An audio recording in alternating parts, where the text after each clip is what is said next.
4 feet. That's how close Lake Tahoe already is to a line where an entire river just stops.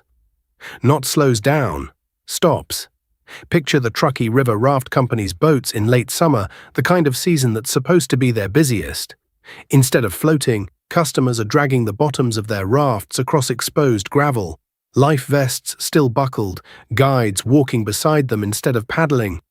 50 reservations cancelled in a single stretch, 80 summer jobs sitting idle. Not a hypothetical, that happened to this same family-run business more than once, when the water simply wasn't there. Now hold that image next to a number, 6,123 feet above sea level. That's not a man-made rule. It's the elevation of Lake Tahoe's actual natural shoreline, the point where the lake would spill into the Truckee River with zero help from any dam, the way it's done for thousands of years. Today, Tahoe sits at 6,127.83 feet. 4 feet, 10 inches above that line. Keep that gap in your head. We're coming back to it. So how does a lake this enormous run into a problem measured in single feet? Because almost nobody outside the Truckee Meadows realizes Lake Tahoe doesn't really have one water level, it has two. There's the level nature gave it, that 6,223-foot shoreline carved by glaciers, untouched by engineers. And then there's a second higher line stacked on top of it. About 6 extra feet of storage that only exists because of a concrete structure built between 1909 and 1913.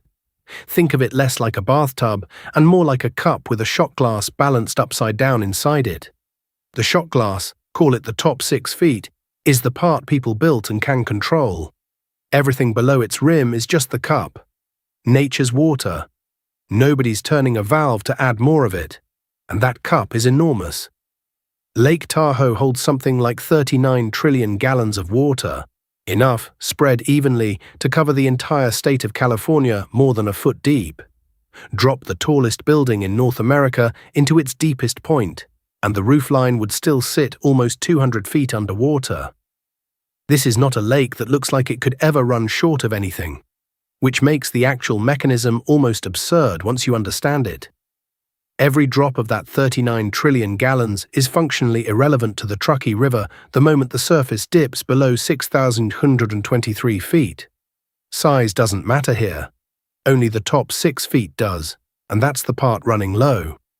So what happens once you drain past that 6-foot shot glass and hit the cup itself?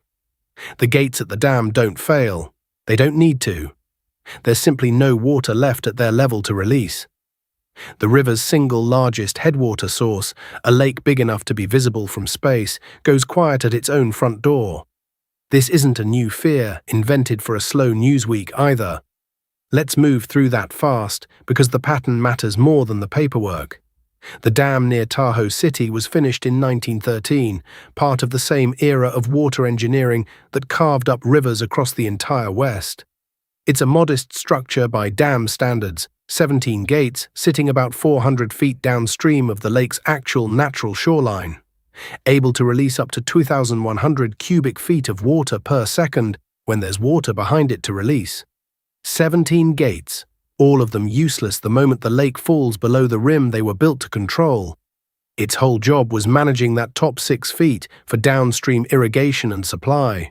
Nobody who built it in 1913 was planning around a lake that might spend entire seasons sitting below its own natural floor.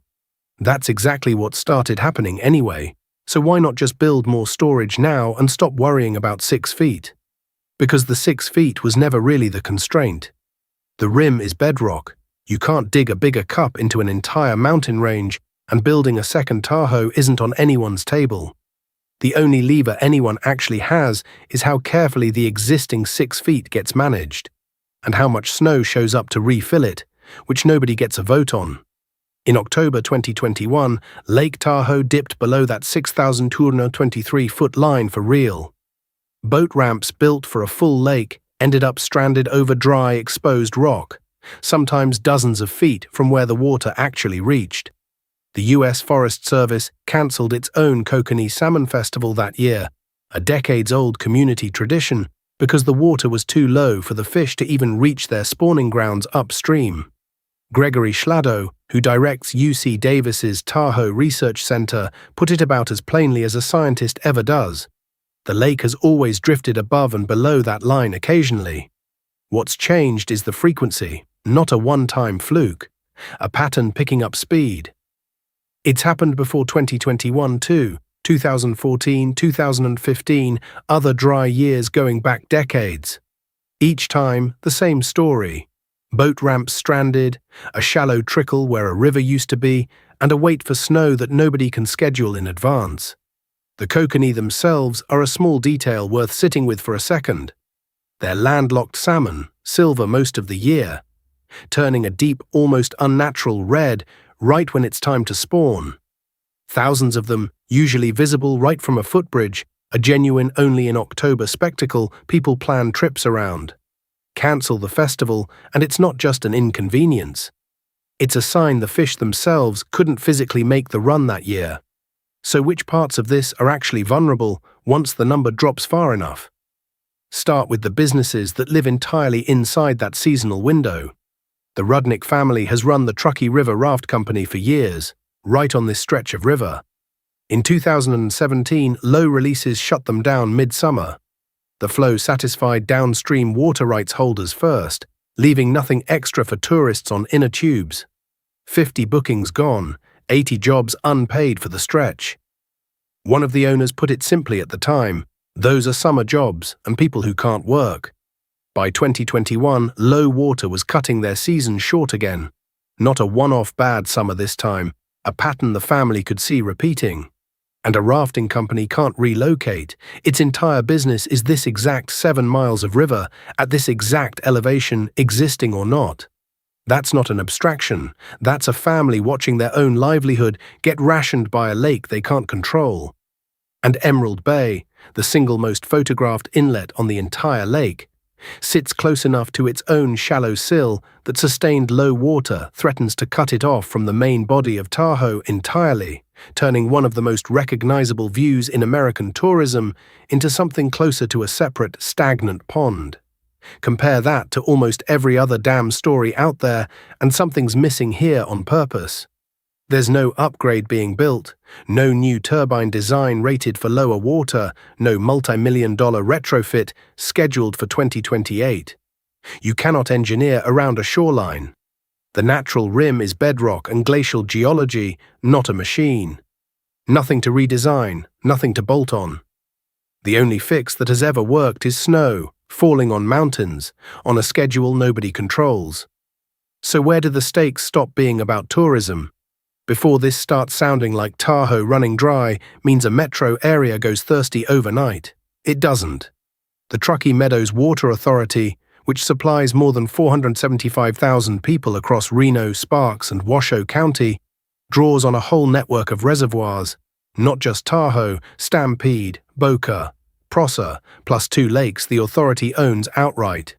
Combined storage sits around 85% full right now. Nobody in Reno needs to panic over tonight's tap water.